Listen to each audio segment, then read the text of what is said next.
In 1902, we see the beginning of the Arab Spring. And that is Abdulaziz ibn Saud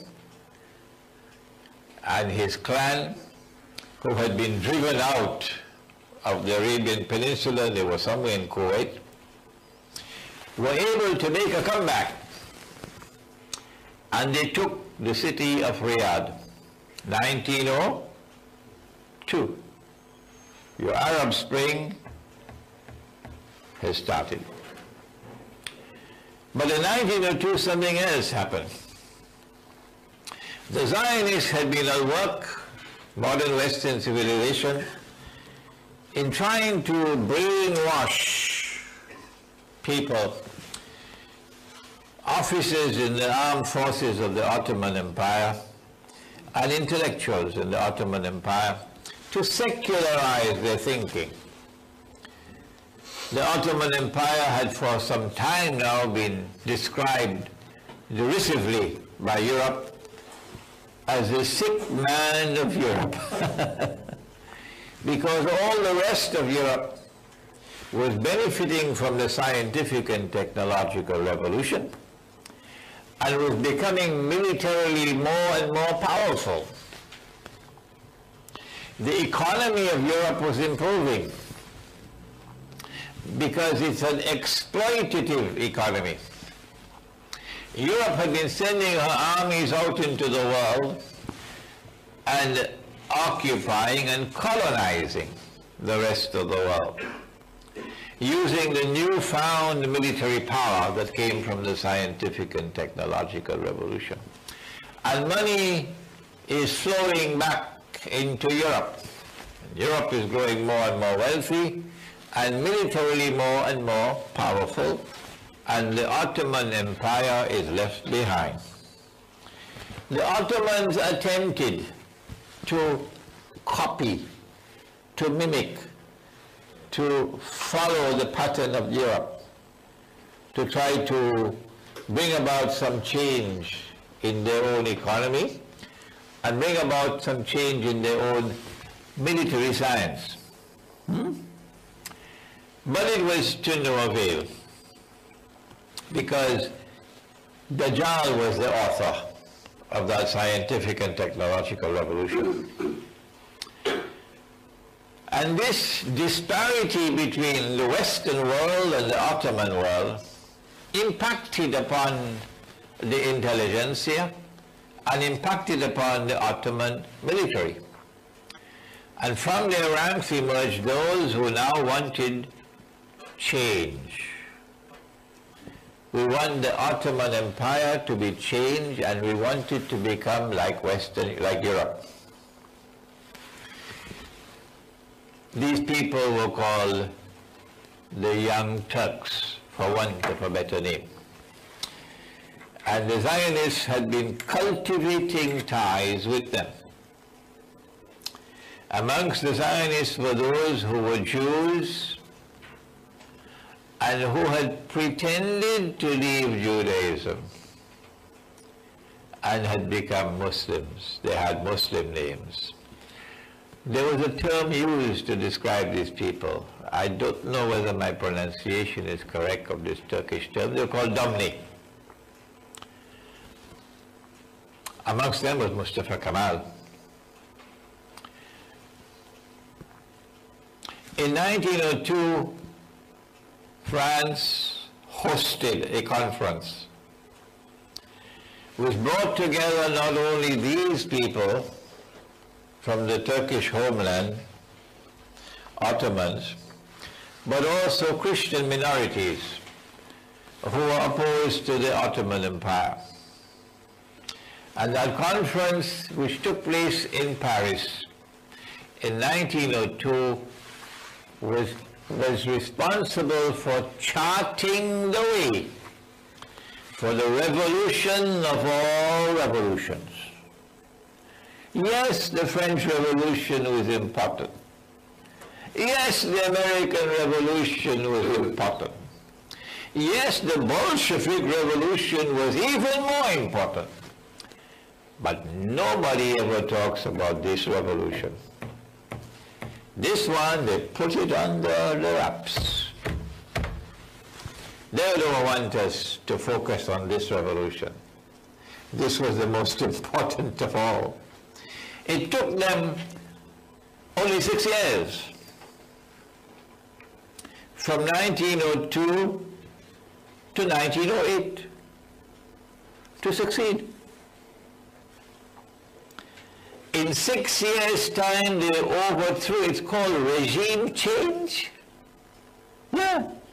They overthrew the Ottoman Sultan, whose name was, we don't even remember his name now, Abdul Hamid.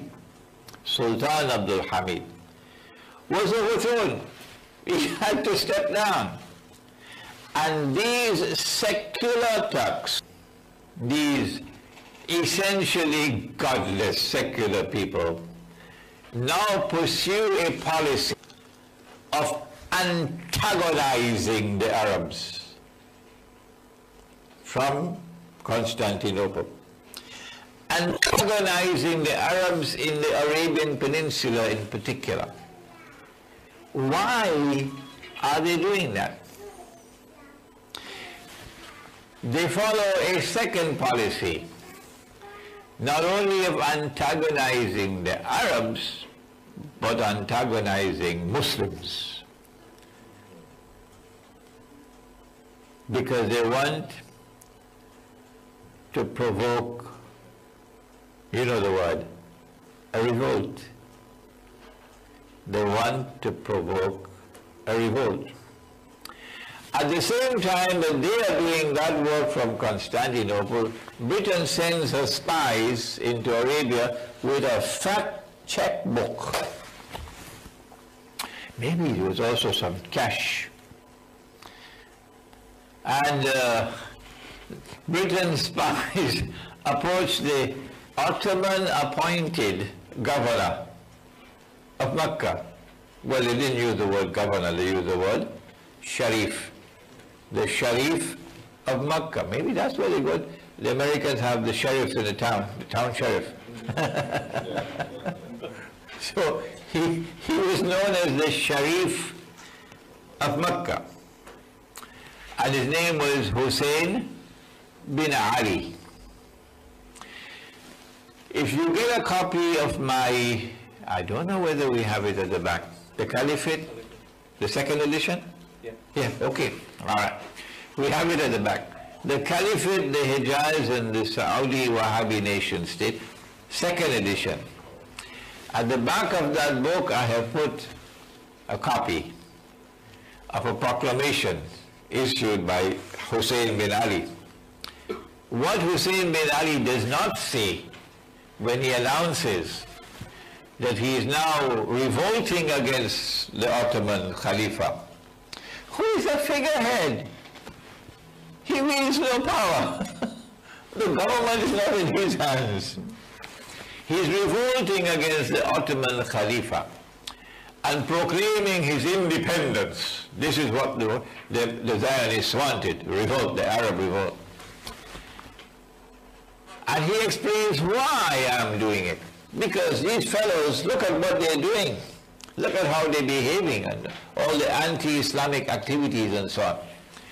Well, what Hosein bin Ali does not say is that he accepted how many million pounds? 7 million pounds from the British as bakshish to revolt in manifest violation of Allah's command in the Quran.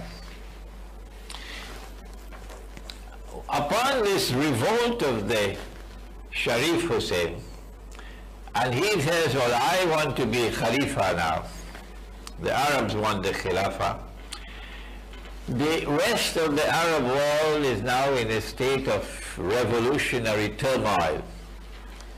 We also want independence from the Turkish Ottoman rule.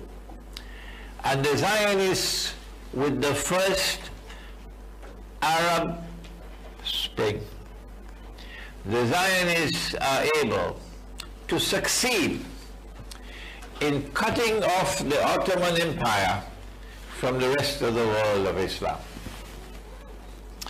In 1914, the war took place.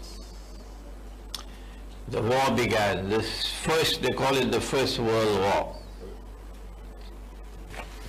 So what Britain and France did, I think it was about 1907, which is 9 years after the body of Pharaoh is discovered.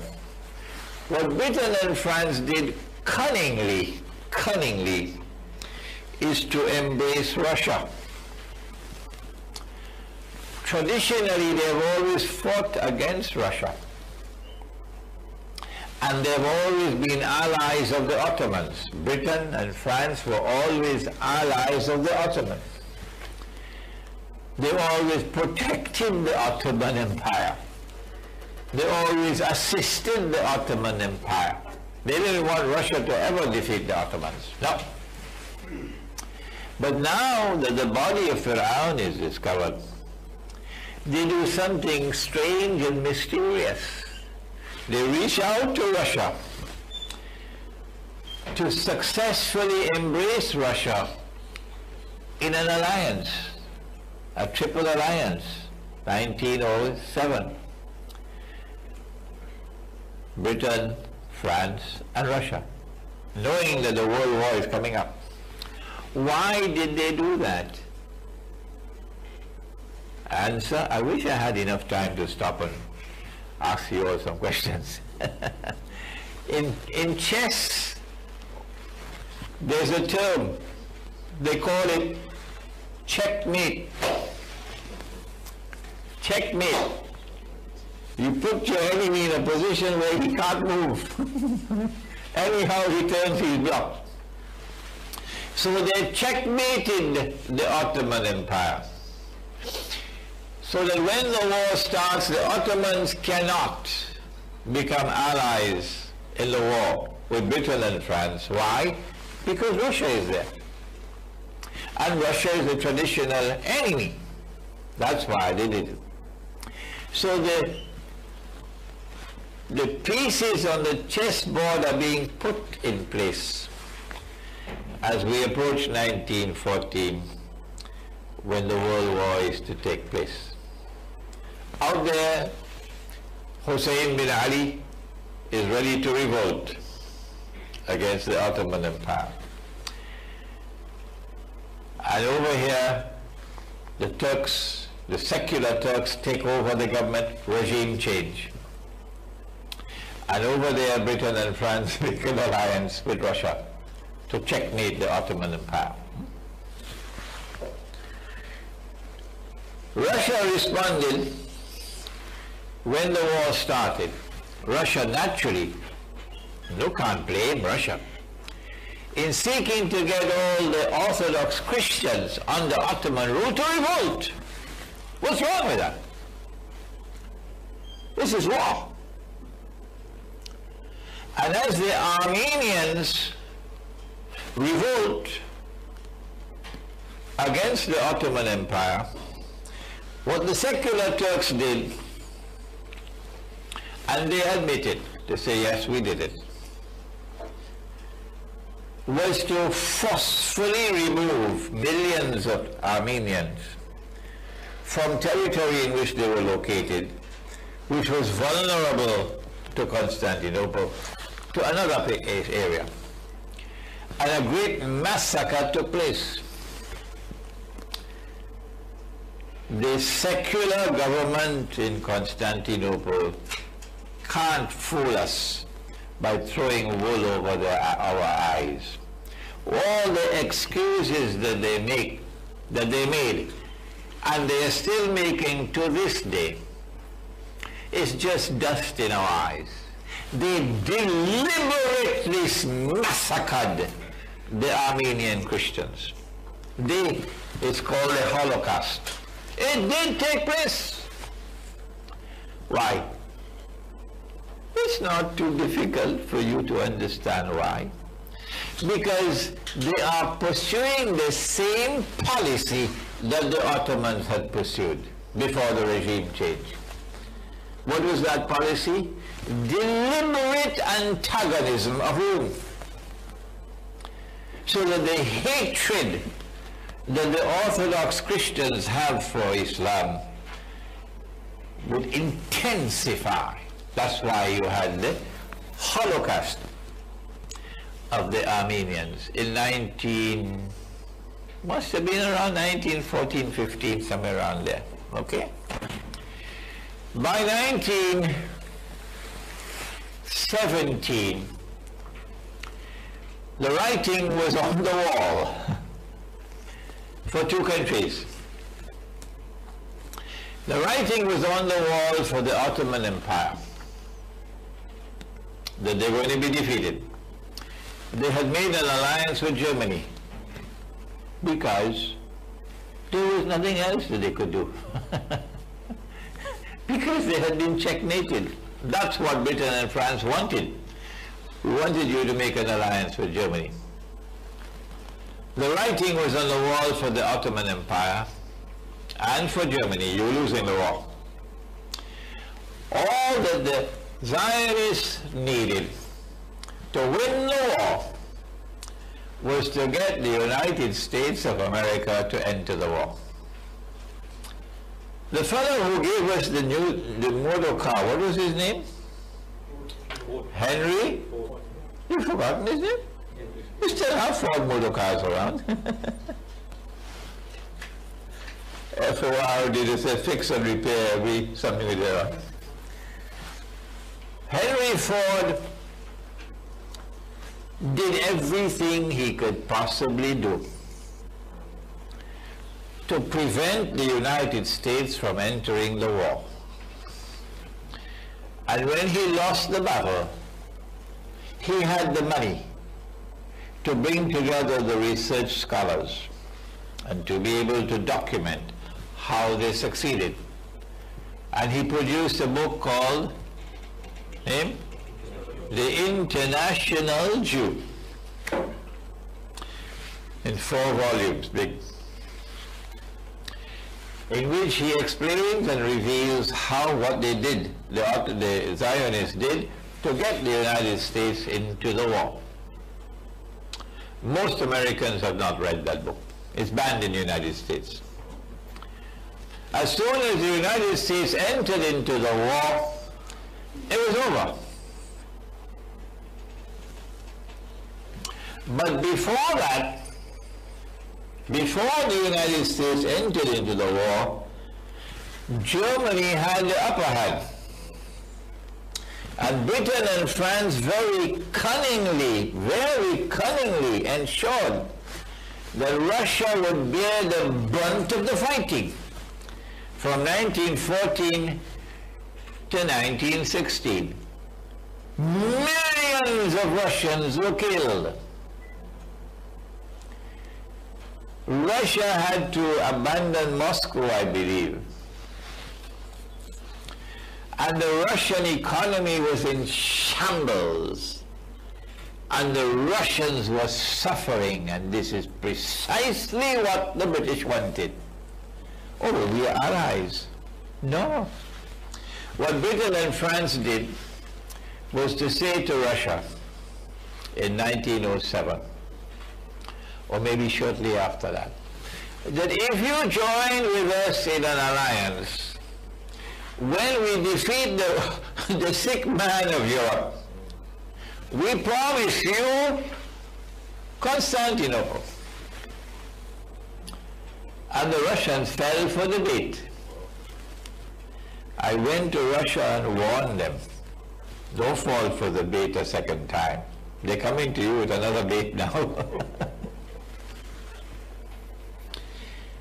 If we win the war, we offer you Constantinople. But they were not sincere.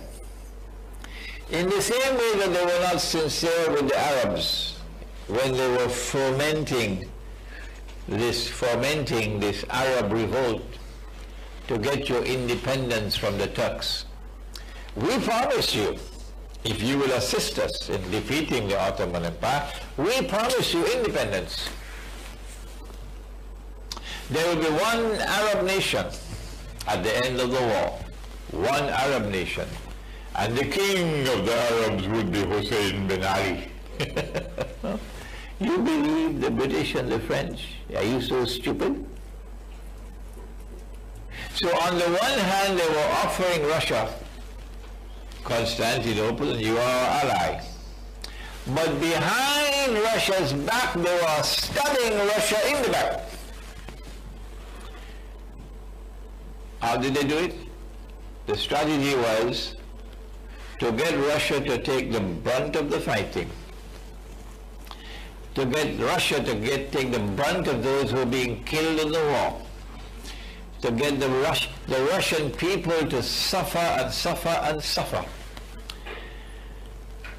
and then to foment revolt in Russia. And the Russian Jews now play a critical role in bringing about a revolution. The timing of the revolution is immaculate. Immaculate. The Russian troops are approaching Constantinople. Constantinople is within reach of the Russians. And this is the prize which has been offered to them by Britain and France. But Britain and France do not want Russia to take control of Constantinople. No. Why? Because tomorrow there's going to be a state of Israel. And we do not trust Russia. Because Russia is not Western Christian, it's Eastern Christian. And we do not want Russian warships to be able to pass through the Bosphorus to get into the Mediterranean Sea. So we want to control the Bosphorus, and we must therefore control Constantinople. Under no condition must Constantinople ever get outside of our grasp or reach.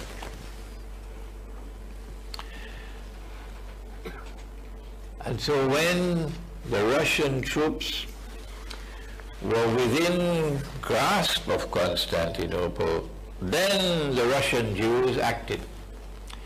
In October 1917,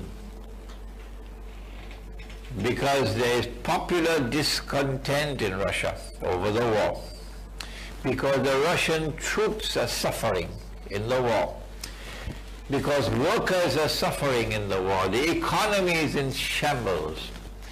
There are riots and demonstrations all over Russia. The Tsar Nicholas can't handle it.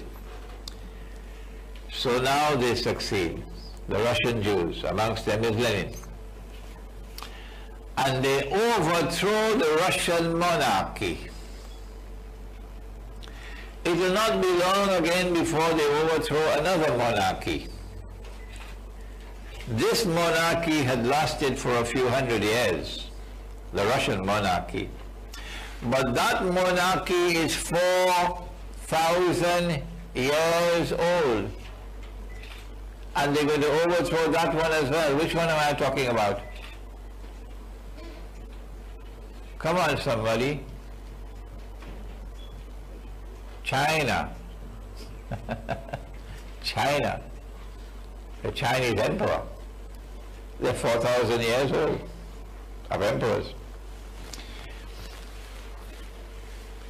The Tsar Nicholas and his entire family are assassinated, killed. And the Zionists take over Moscow, October 1917.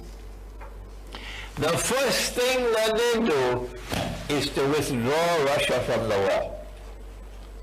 Why? So that the Russian troops cannot proceed further to take Constantinople, which is what Christian Russia wants. Because the Bolsheviks don't care for religion. No. What they want is a godless atheist state, and they get it in 1922 when the Soviet Union is created as a Zionist creation, the Soviet Union. So the Zionists are achieving monumental successes. I mean, there was a revolution in Constantinople in 1908, which overthrew the Ottoman regime, which was based on the Sharia. And now you have a secular regime in Constantinople. And now look at what we do a few years later in Moscow. This is the Orthodox Church, the Christian Orthodox Church. This is Rome. So Islam is now being ruled by secular Turks, young Turks in Constantinople. And Rome is now being ruled by Jews, Russian Jews, godless Russian Jews, who take a lot from Karl Marx, the German Karl Marx, who was a Jew as well. The events which have been unfolding since the birth, since the discovery of the body of Iran, show a certain pattern. And what we are doing is connecting the dots that were never connected before. This is the first time. We're connecting it from the perspective of Islamic eschatology.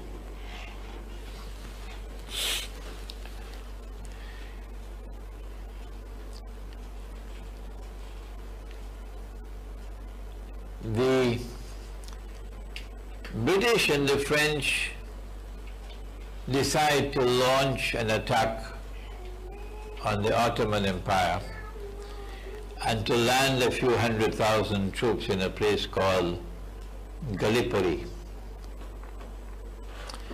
The history of that war, the true history, is still to be written, I believe. But they maneuver, and at the end of it, Mustafa Kemal defeats them very conveniently. And Mustafa Kemal now emerges as the hero of all the Turks. They worship the man now. And then he proceeds to take on Greece, which has sent troops into the Turkish heartland. And Mustafa Kemal defeats the Greek army.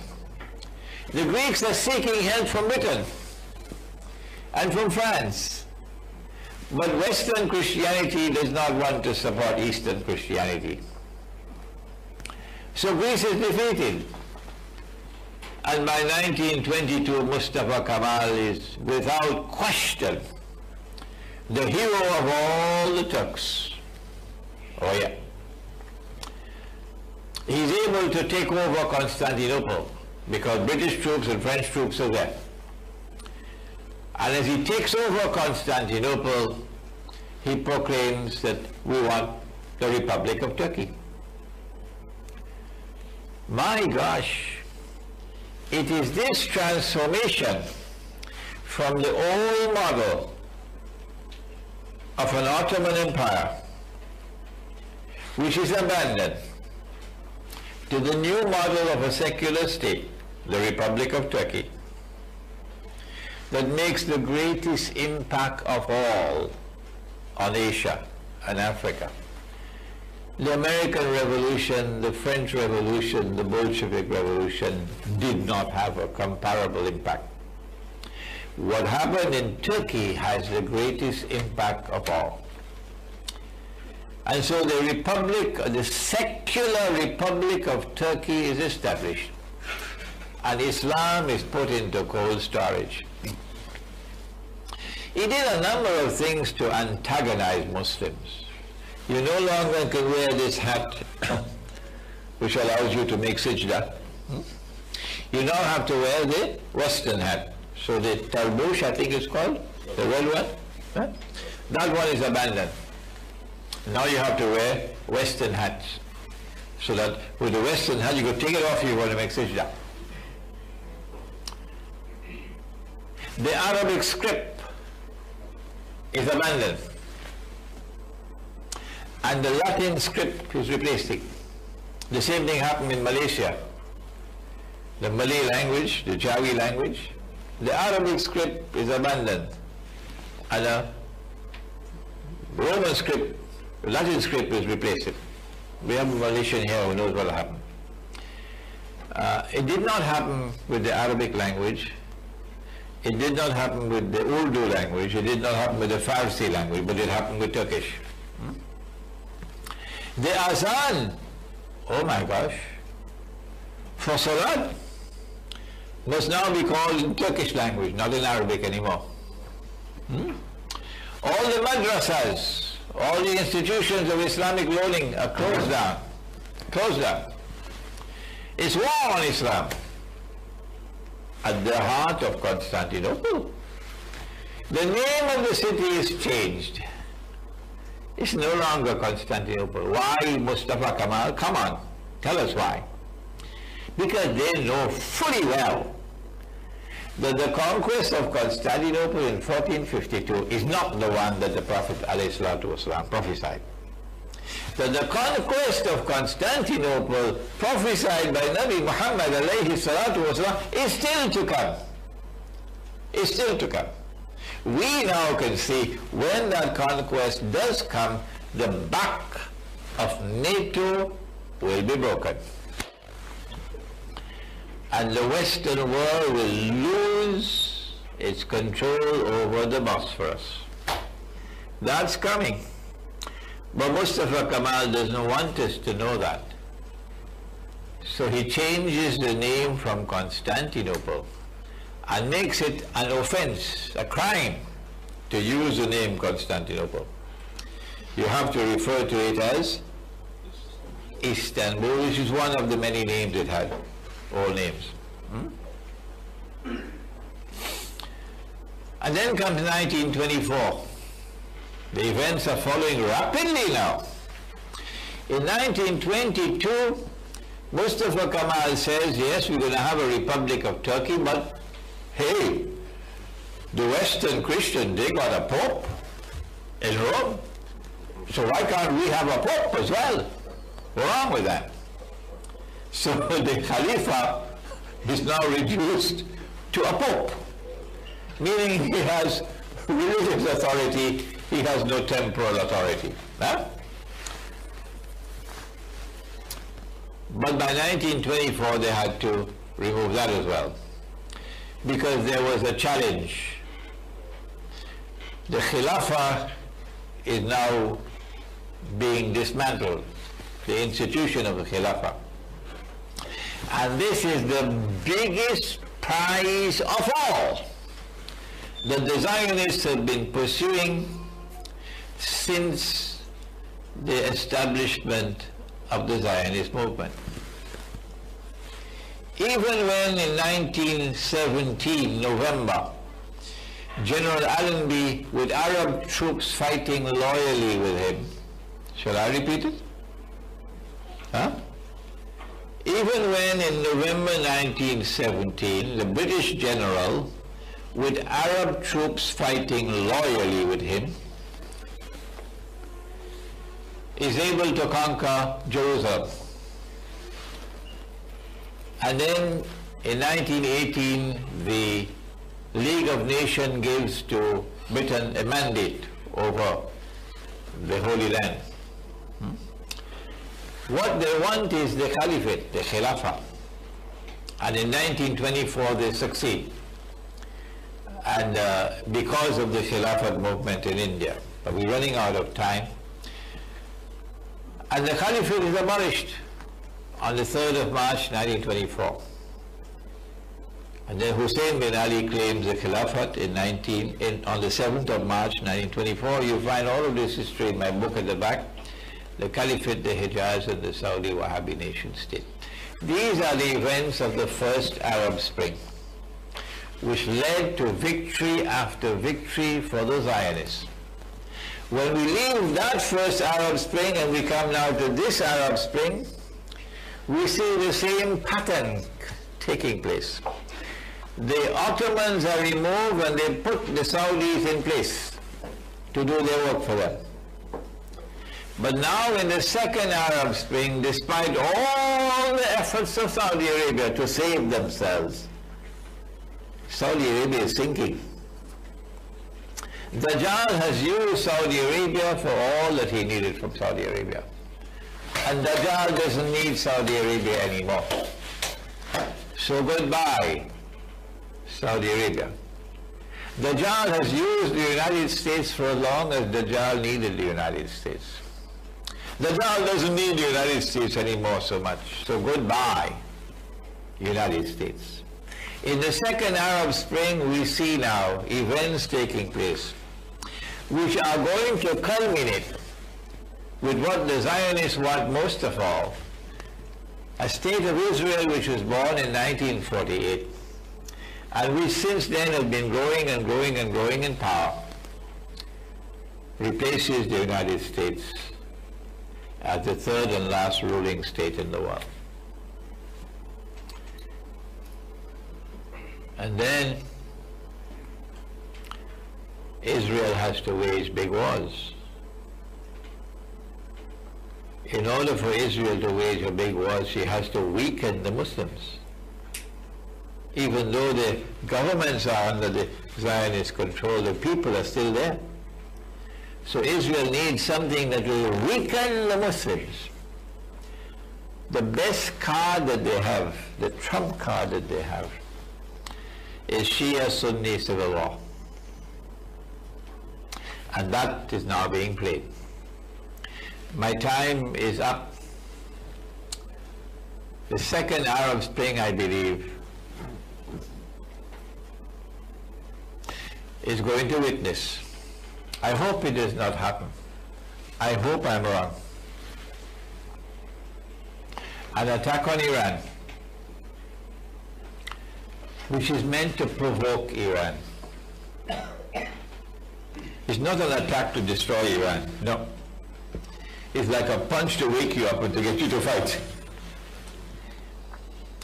And if Iran takes the bait like Saddam Hussein took the bait when he took Kuwait, then we'll see Iran attacking Bahrain. I hope it does not happen. They want Iran to take Bahrain. Oh yes, they do. Why? Because once Iran take Bahrain, the road to Mecca is straight ahead. And the Shia are going to be delighted if you offer this plum. It's the best plum in the world to offer to them. Shia control over Mecca and Medina. And that's the bait. All that the Shia Iran has to be convinced about is that the United States and Britain and France and NATO are going to dump Saudi Arabia. And that is what they're going to do now. They will dump Saudi Arabia. And the Saudis can't fight the war by themselves. No. If Iran makes the mistake of attacking Saudi Arabia, if Iran makes that mistake, then the whole Sunni world will rise up and there will be Sunni-Shia civil war. And the Zionists will get what they want. And the voice of Imran Hosein will be a voice crying in the wilderness. What I've done for you today in this brief amount of time, cutting a lot of corners, is to offer you a review of 100 years of history from the perspective of Islamic eschatology, showing you Dajjal's pattern, how he's moving, and what are his strategies to achieve his objective of eventually ruling the world from Jerusalem. We pray that Allah subhanahu wa ta'ala may cause you to become so much interested in this subject that you will research the work even more than I have done, and you'll have an understanding of events which are unfolding in the historical process, why they are unfolding, and how should we respond to them. رَبَّنَا تَقَبَّلْ مِنَّا إِنَّكَ أَنْتَ السَّمِيعُ الْعَلِيمُ وَتُبْ عَلَيْنَا يَا مَوْلَانَا إِنَّكَ أَنْتَ التَّوَّابُ الرَّحِيمُ بِرَحْمَتِكَ يَا أَرْحَمَ الرَّاحِمِينَ.